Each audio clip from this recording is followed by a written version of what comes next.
What's going on, guys? In today's video we're going to be going over retouching, but for lazy people. That's right, I'm going to be going over everything retouching, from the patch tool to frequency separation to the fastest and quickest, most efficient way of using retouching for your photos. If you have zero knowledge of retouching at all, that's absolutely no problem. We're going to be going over it today. So without further ado, okay, so we're here in Affinity Photo and it's time to get started. So what are the tools for retouching? Well, the majority of tools for retouching are on the left hand side here on the shelf. If you go down and you find the patch tool right here, if you hold down the mouse button, you can see we have all of these different brushes that can be used for retouching. We've got the healing brush, the patch tool, the blemish removal, the inpainting tool, and at the top here at filter we have frequency separation. So I'm going to be going through all of them individually, the advantages, the disadvantages, when you should use them, when you shouldn't use them. In general, I personally like to use retouching when I see certain things like blemishes, like for example this spot here, or if I'm taking professional fashion photography and I want the skin to be silky smooth, then I probably use something like frequency separation, which takes a little bit longer but gets you a more natural effect. So without further ado, let's get started. We have this image here. Like I said earlier, there's a few ways of dealing with this. So we'll start with the healing brush tool. What is the healing brush tool? Essentially how this works is, you see you have a little crosshair here. If you press Alt, you can select where you want the crosshair to be, and you'll see it samples from wherever this area is, wherever the crosshair is. And if you left mouse click, as you can see, it samples the image from wherever you specified and it fills it with where you select. So for example, if I select down here, use an Alt, and I hover over this spot here, you can see just like that, we've gotten rid of it. And it's actually not bad. We'll do the same for this here. I'm going to press Alt, select an area I want to specify here, hover over it, bang. I'm going to zoom out, see what it looked like before, like that, and after.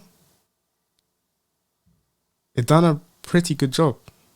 The only issue that you might find is it doesn't necessarily do well for discoloration or the texture of the skin, because as you can see, if I zoom in, it looks a little bit blurred. This might not be the best image to show you, but it does look a little bit blurred. So I wouldn't personally use this tool for this effect. You could. The advantage is it's quite quick. You can select just one area and continue painting and it will just move around. As long as you have a general clean area, you can get some pretty good results. Disadvantages, it can look a bit blurred, and if the skin isn't completely clear, you'll be sampling from areas which already have spots. So say for example, if we use this image here and we sample from, I say here, and we try to get rid of one of these stars, what's going to happen is you can see it's sampling from an area which already has stars and is painting more stars into the face, which is not what we want. We don't want that at all. So for an image like this, I wouldn't necessarily use the healing brush tool. It just wouldn't be efficient. I mean, you could pick somewhere else to select and then sample, Alt, select an area to sample, and then draw, Alt, select an area to sample, and then draw. But again, this is very time consuming. And remember I spoke about the discoloration. You can see here, you can see a lot more of the discoloration as well as the blur effect, which is not what we want. But we'll come back to this photo and I'll show you exactly what one I would use. Next, let's go back to this image here. We have the patch tool.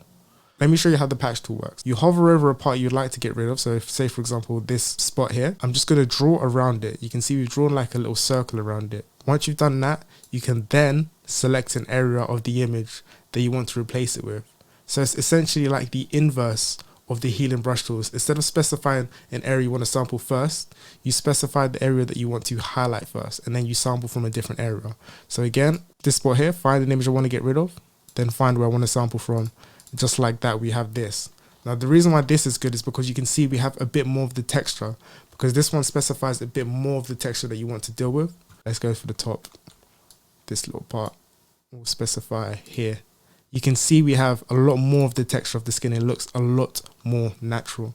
Let me show you the before and after. After, before, after. And this already looks way better than any other brush. No brush is technically better than the other. It just depends on the photo and the circumstance. So say for example, if we go back to this image here and I use that exact same patch tool, I could pick this star, scroll down, pick part of the image here, again, part of the image, part of the image, part of the image. All I'm doing is highlighting part that I want, selecting a part that I want to replace. Again, you should really take your time with this. The more you do it, the faster you can be. And also try to pick areas which have texture.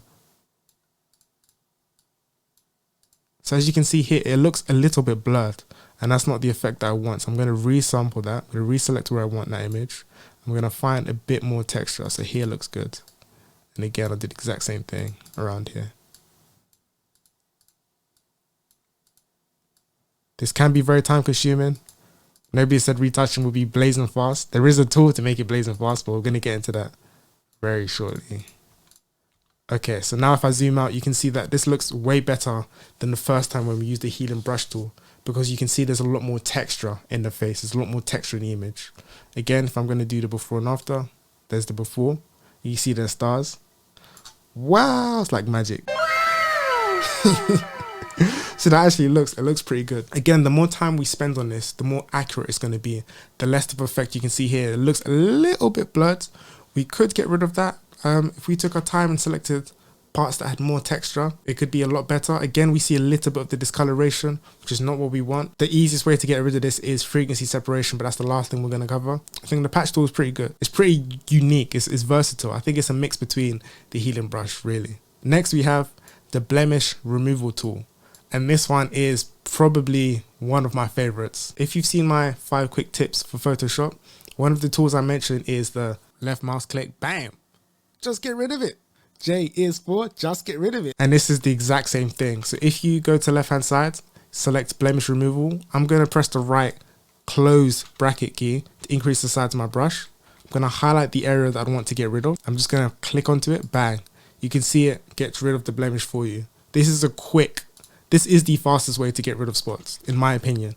If I'm working on an image, I'd select the blemish removal tool, click onto it, bang, and we're done. As you can see here, if you click onto it, it samples from somewhere else and tries to infill. So this doesn't actually work. So what I would do is I'd probably decrease the size of the brush. There we go. And we have that effect. Decrease, click, click, click, click. Again, you can be clicky, clicky. I just keep clicking away to get rid of the blemishes. So we're just going to do this little lower half of the face. The before, that's the after, before, after. You can see this was blazing quick. So if you wanted to be super lazy, let's go here, click the blemish removal tool, find where you want to get rid of, increase or decrease the size of your brush, hover over it, bang, select it, hover over it, bang, done. So when I'm editing my portraits, generally I like using this effect because it's quick. All I need to do is find a spot, click, click, click, click, click. Literally, it's that it's literally that simple. Before, after, before, after, before, after. Now, where you wouldn't want to use this effect, an image like this, because as you can see, we keep coming back to the image because this is tough. This is tough to work on. Once you click onto it, you can see that it's becoming blurred. I don't know if you can see that. From when we zoom out, you can see it's quite blurred. When we zoom in, we can see it's even more blurred. Again, you can actually decrease the size of your brush and try and get it as accurate as possible, but then that takes more time. It defeats the whole purpose.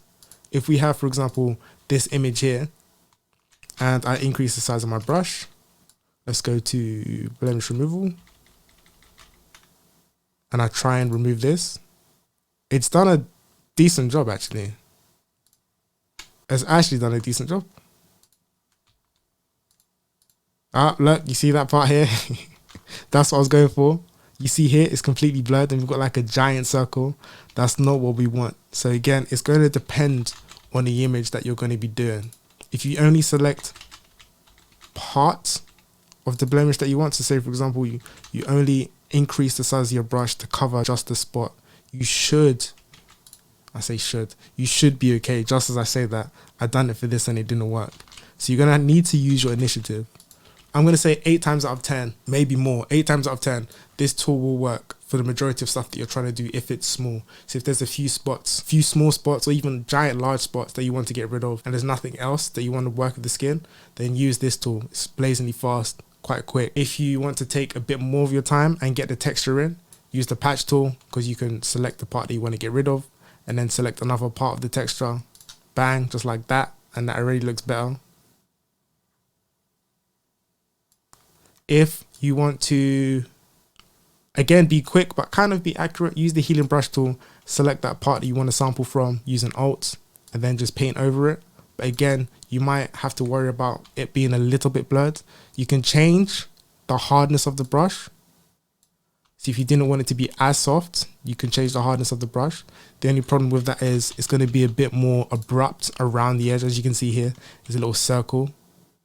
And that's because the brush is way too hard. So again, use your intuition, your insight, if you will, as to what specific tool you want to use. There's one more tool that we need to go over on the left hand side, and that is the Inpainting Brush Tool. Quite simply, this is kind of like the Blemish tool, but it uses all of the previous. So essentially what we do is you find a part of an image that you want to get rid of, and you literally draw over it. And it's going to use its smart intuition AI to sample around it, find the area which it can fill with it. So again, draw over it, bang. Draw over the part you want to get rid of, bang. This method is fairly quick, almost as quick as the Blemish Removal Tool. You can actually technically use it like the Blemish Removal Tool. So if you wanted to, you could, let's go, Inpainting Brush, hover over it, click onto it, and it would get rid of it. The only thing is, it wouldn't be as accurate. I found your results may vary. It may not be as accurate for doing like just a quick point and click. But yeah, this tool is mainly used to paint over an area. So you literally swipe, bang. Takes a little bit of time. Again, we just swipe it over the area that we want to get rid of or sample from, bang. It's doing pretty well. It's actually doing rather well. I'm impressed. Again, this is us being lazy. We want to be lazy. So I would say for speed, it's between the Inpainting brush, the Blemish brush for speed. For more accuracy, the patch tool. For a little bit of accuracy and speed, the healing brush tool.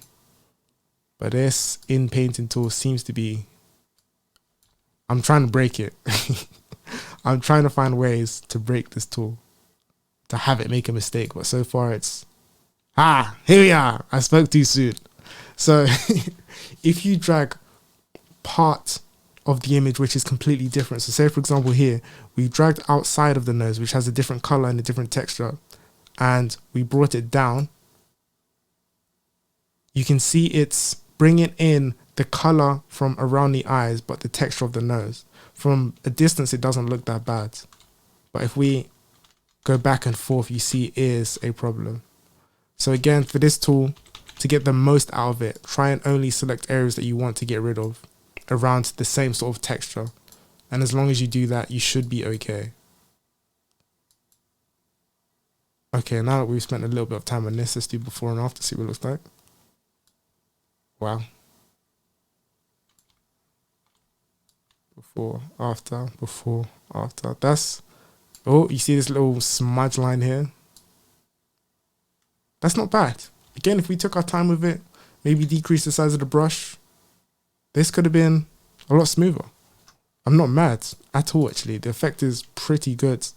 And for this photo, it's a no-brainer, really. You can just swipe over it, bang, it's done. Swipe over it, bang. Swipe over it. Swipe over it, simple. So again, depends on your personal preference and the photo that you have. But it's pretty good. Lastly, we have no more for this side here because we've got red eye removal. We don't want to mess with that. We have frequency separation. So let's find an image that we want to work with for this. We're going to be working on these two images. So this image with the star, this problem, this troublesome image, the stars, and this image here. I think this image may be better for showing frequency separation. So to start frequency separation, first duplicate the background. So click Ctrl and J to duplicate. And then go to Filter, Frequency Separation. I'm going to simplify this a lot, but how frequency separation works is it separates your photo to two frequencies. The high frequency basically deals with the texture of the image, so the detail, and the low frequency, which deals with how blurred it is and also the coloration. So what we're going to do is we're going to increase the frequency so we have more detail on the left, but without introducing any color into the high frequency because we only want the color from the low frequency. So I'm just going to increase it. I think around here looks good. We want this to be as blurred as possible because we're going to be sampling from this as well. This seems to work fine. Then I'm going to click apply. And you can see we have a high frequency and a low frequency. Now, the process is as follows. Generally, you'd go to the low frequency and you try to use any of the tools we spoke about before, whether it's the healing brush, the patch tool, the blemish, the inpainting brush tool, to sample from another area, and you're basically trying to find color. So for example, this part of the image here, with the other tools when we're selecting it, the biggest problem we have was the discoloration. And how frequency separation deals with this is with the low frequency, if I use, for example, the patch tool, I select over it and I find a different color. I sample from the color that I want, which is about here. And I keep doing it until I find it. Perfect. You can see that we've basically adjusted the color of the spot. Now, if I go to the high frequency, which is the detail layer, and I again sample that same part and I change the texture, you can see we've accurately gotten rid of the spot, and also we've dealt with the color. So you see why frequency separation is powerful. It deals not only with the coloration, the discoloration of an image or a spot, if the spot is bright red, if you have marks on your face, but the high frequency also samples from the detail layer of the image. So you have color gone and you have high detail. You see why frequency separation is extremely powerful. The only disadvantage as to why people don't use it is because, one, generally the explanation is quite complicated. In Photoshop, it's a nightmare to start. And also it takes quite a lot of time to do because we have to go to low frequency, which is the color. I'll find here, I'm going to select here, find a different color that matches, find this color here that matches. The more you do it, the faster you'll get at this, but generally it's quite time consuming. This is super red. We don't want it to be super red. Okay, then we go to the high frequency, which is the detail layer. Select another part.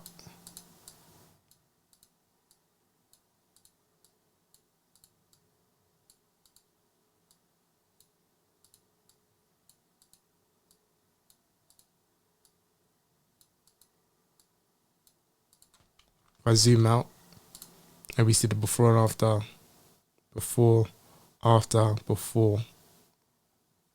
Oh, after. Again, I'd probably go in here, go to low frequency and sample some more to get rid of that color. Look at that. The discoloration is gone. And we still have the detail from the high frequency layer. Go to the high frequency. I'm just going to move this.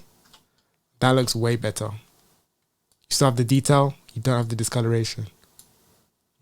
Before, after. Again, you don't even need to use, for example, the patch tool with this effect. You could use the healing brush if you wanted to. So I could go to the low frequency, select a part I want to sample from by pressing Alt, and then just paint the color that I want. You can use any of the tools that we spoke about before with this effect, whatever you find to be fastest. For accuracy, I like using the patch tool. But if you want to use speed, the healing brush tool, again, I'm sampling the image from the color that I want. Oh, you can see there, we've made a little mistake. And I think that color looks pretty decent. If I go to the high frequency layer and use this tool, it's not bad. To be quite honest with you, it's not bad. It's just not as accurate as I would like. But we're getting the texture, the discoloration from the parts that we don't want seem to be gone. If we zoom out. Wow, look at that. Before, after, before, after. It looks a little bit blurred, which is probably why I'd use the patch tool, because it's a lot more accurate when I want to just select parts of it. But yeah, now for the most troublesome, this photo here. So again, with this photo here, me personally, I'd look at it and I'd be like, okay, fine. I wouldn't use the blemish tool. I wouldn't necessarily use the healing brush tool. If I use the inpainting brush tool, it might work, but I'm worried about the discoloration and it's going to take its time. So for me personally, the one tool that I'd probably use for this, looking at this, would be the patch tool and frequency separation. So this is just me using the patch tool. If I select over an image, bang, select over an image, select over part of it, bang, bang, select around it, bang. looks a bit blurred, find more texture. Again, I'm just finding parts that I want to get rid of, and finding parts and textures that are quite similar to that effect. This one here, I'm just going to do this little part and these two stars.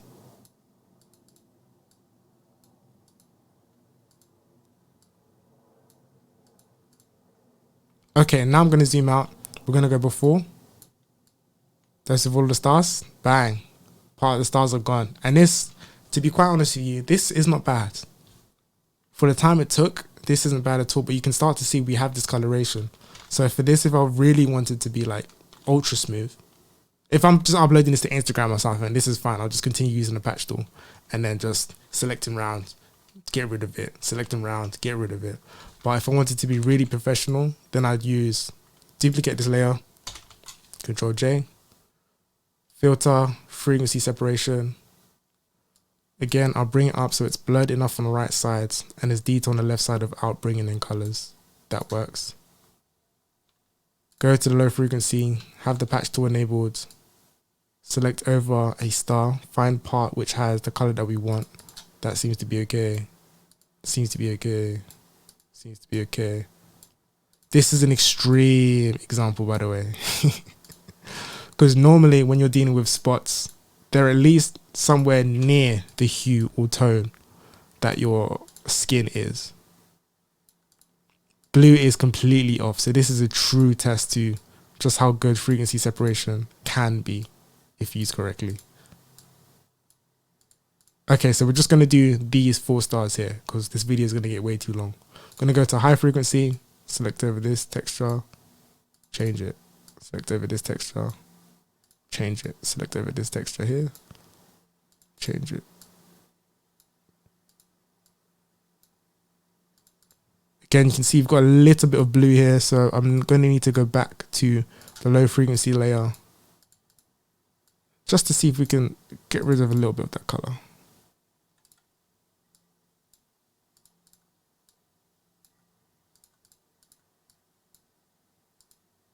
It's not bad. The face is a little bit purple.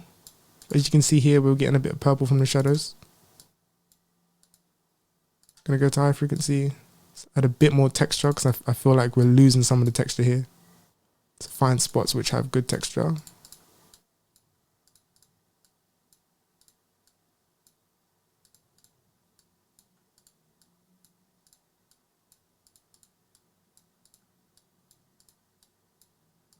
Okay, let's go out. Mediocre. I mean, it's not bad. If we took a lot more time, you can see we have relative. So generally speaking, with most images, we'll do this image here. With most images, frequency separation works a charm. Like we saw for this image here, how smooth and how fast it could actually be. If you're trying to be extreme, for example, like this, and it's a different color, it can work. It won't work as best as you'd like. But for general images such as this, when you're trying to get rid of spots, blemishes, acne, you name it, moles, frequency separation technique is absolutely perfect. Again, high frequency is for the detail. The low frequency deals with the color, discoloration. Okay, guys, this was a fairly long video. Hopefully I managed to answer most of your questions about retouching, frequency separation, the different patch tools, why to use them, when to use them, when you shouldn't use them. If this video was useful, let me know in the comments below, share, subscribe, comment, like. If you end up using this technique, any of the techniques on any of your photos, then tag me on Instagram. I'd love to see it. Anyway guys, thank you very much for your time. I'll see you on the next one. Peace.